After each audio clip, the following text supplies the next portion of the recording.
Hi, first graders. All right, we're going to continue Junie B first grader cheater pants, but I just had to show you that I have a little friend trying to teach with me over here today. Say hi, Champ. All right, so we are going to continue Junie B first grader Junie B cheater pants, And Champ is going to listen along with us, I think. All right, hang on just a second. Okay. So we are on, sorry guys, my phone is typing on my computer. Okay, chapter 5 is called The Note, and Champ's gonna listen too. That night at dinner, I couldn't swallow my meatball, because how can you swallow a meatball when there's a note in your pocket from your teacher? Mother kept on looking at my plate. What's the trouble with you tonight, honey? You love spaghetti and meatballs. I picked up my fork real slow, and then I put it right down again. Is something wrong, Junie B? Asked Daddy. Are you sick? I got down from my chair, and I stood by the table, and I hanged my head, and very slowly I took the note out of my pocket. I did something bad at school today, I said real glum, so there's something I have to give to you. I rocked back and forth on my feet for a minute, and then I quick threw the note on the table, and I ran to my room as fast as I could. I shut the door real hard, and then I ran around and around in circles, because I didn't actually have a plan, that's why. My stuffed animals looked shocked at me. What is wrong, Junie B? Said my Raggedy Ann named Ruth. Are you in trouble? Of course she's in trouble, said my Raggedy Andy named Larry. Can't you tell? Mother and Daddy are going to be running in here any second. My elephant named Philip Johnny Bob did some fast thinking. Hide, Junie B. Hide in the closet until they calm themselves down. I thought that was a good idea.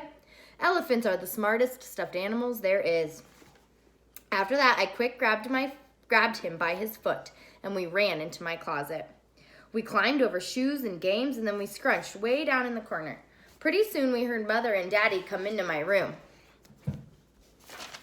Our hearts started to pound and pound. We tried to scrunch even smaller, only too bad for us, because Philip Johnny Bob accidentally knocked over a shoebox, and it made a loud crashing sound. Mother and Daddy opened the closet door. I waved at them real pleasant. Hello, how are you today? Philip Johnny Bob held out his arms. I love you people, he said. Daddy rolled his eyes. Then he came into the closet and he carried us out. He sat me and Philip Johnny Bob on my bed. Mother sat next to us. You don't have to hide from us, Junie B. Daddy and I didn't come to yell at you. We just came in to talk about this. I flopped back on my bed and I put my pillow on my head. I put my pillow on my head. I already did talk about this, Mother, I said. Me and Mr. Scary talked about this for a jillion million hours at recess. Mother took the pillow off my head. I'm sure you did, she said. But Daddy and I need to talk to you too, Junie B. Copying someone else's work is a very serious matter, honey. Daddy nodded. Cheating is wrong, he said. We want to make sure that you understand that. I did a big breath at that man. I do understand that, Daddy. I don't even like cheaters myself. I thought for a minute. Then, all of a sudden, I remembered about the old maid. I sat right up. And anyway, if you think cheating is so wrong, how come you do it yourself? Huh, Daddy? Huh? Daddy looked shocked at me. What? What are you talking about? I don't cheat. Yes, you do too, cheat. Last week you cheated me at Old Maid, and I'm still not over that terrible experience. Junie B, that's not true. I already explained that to you, remember? When you raise the Old Maid above the other cards in your hands, it's not cheating. It's part of the fun. It wasn't fun. It wasn't. After you raised her up there, you did a wink at me. Like it wasn't really her. But it was, Daddy. So what kind of a sneaky trick is that? Daddy rolled his eyes way up at the ceiling and he shook his head kind of annoyed. Then he left my room. Mother ruffled my hair. Sorry, honey. I'm afraid Daddy's right. What he did was sneaky but not cheating. Trying to fool the other person is part of the game. After that, she went to go start my bath water. Me and Philip Johnny Bob flopped back on my pillow. We did a sigh. Because grown-ups never do anything wrong. Not even when they do. Chapter 6 is called Tin Can. The next morning, I sat next to Herb on the bus. I sit next to him every single day. on account of that is what bestest friends automatically do. Herb started talking about his new dog, Dilly, but I couldn't pay attention because how can you talk about Dilly when you've got a note from your teacher in your pocket? Mother and Daddy signed it, and now I had to take it back to Mr. Scary. I slumped way down in my seat. School was not fun these days. I looked at Herb. I wished I could tell him my problem, but what if he didn't like cheaters? What if he found out I was one and he didn't like me either? I thought and thought real hard. Then finally I took a deep breath and I decided to risk it. I leaned real close to his ear and I whispered to him very secret. Okay, here's the situation, Herb. I'm in a little bit of trouble at school, but I'm really not bad, I promise. Yesterday I accidentally did something wrong, but I don't want to tell you what it was, or you might not like me anymore.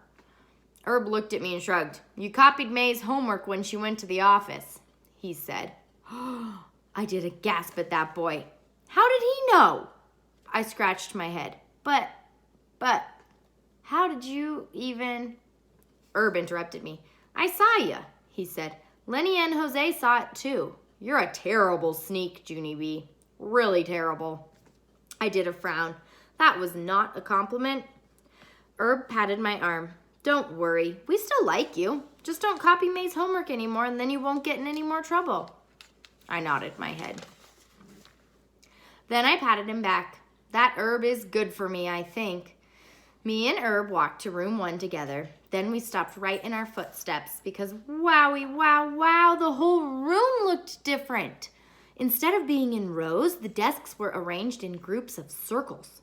We looked to the back where we sit. There were 5 desks in our group.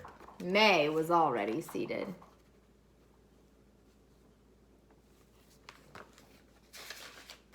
She was cleaning her desk with a moist towel. Just then, Lenny and Jose walked in behind us. Whoa, what's going on in here? Said Jose. Mr. Scary told us to please find our desks and he will explain in a minute. Then we went back and sat down. Sitting in circles feels friendly.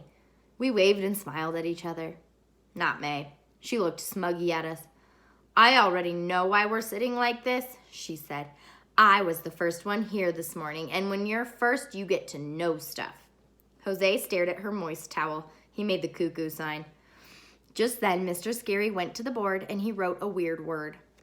Boys and girls, this morning we're going to be doing a poetry assignment, he said. That's why I arranged your desks like this. I want you to be able to talk over your thoughts and share your ideas. He pointed to the weird word.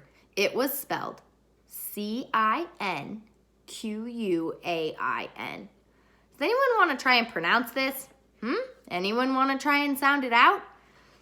May jumped right up. Tin can, she pronounced. It's pronounced tin can. She grinned real delighted. I know it's tin can because you told me that this morning. I was the first one here and I saw you write it on the board and you told me it was pronounced tin can.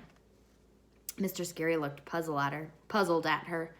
I'm sorry, May, but it's not tin can, he said.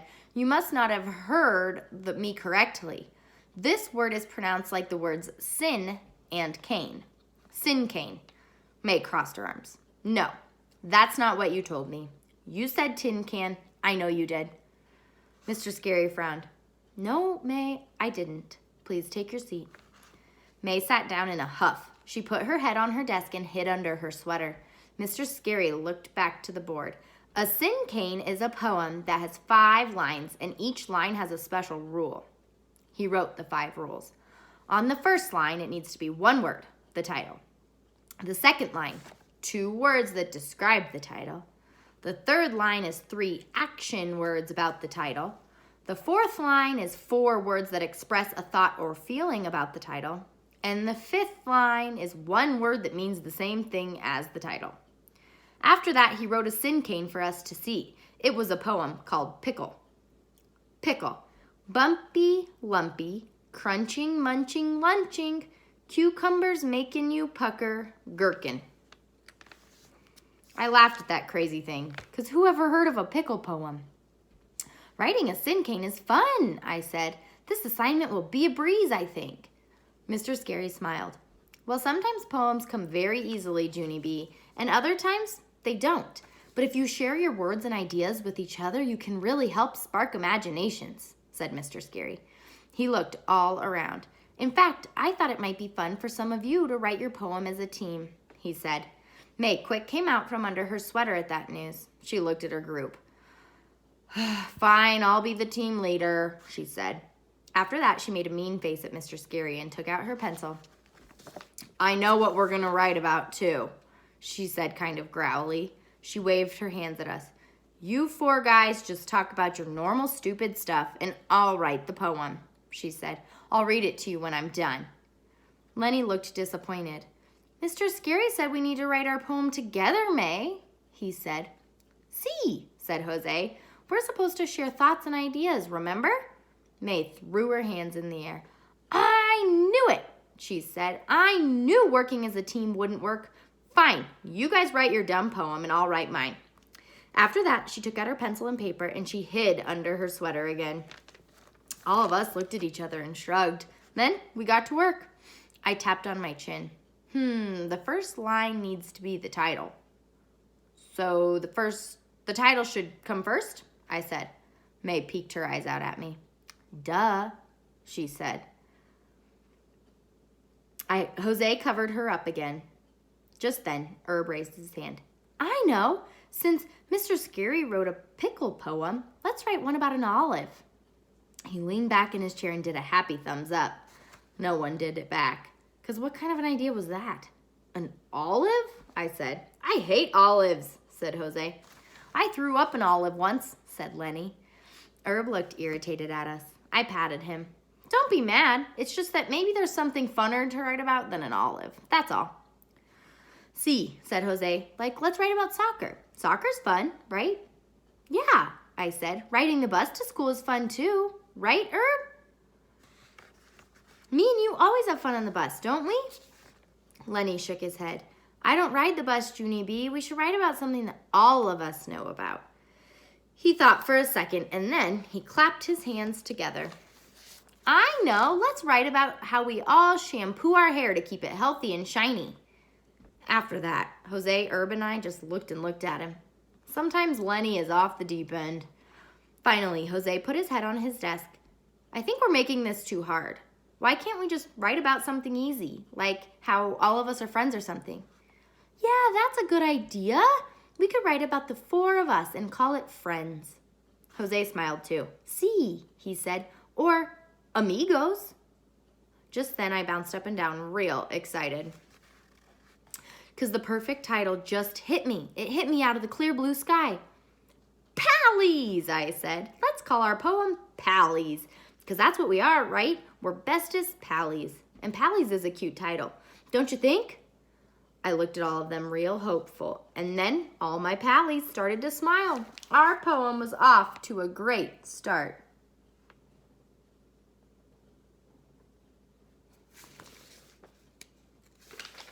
All right, chapter 7 is called Pallies, and we will read that tomorrow, and we will finish the book.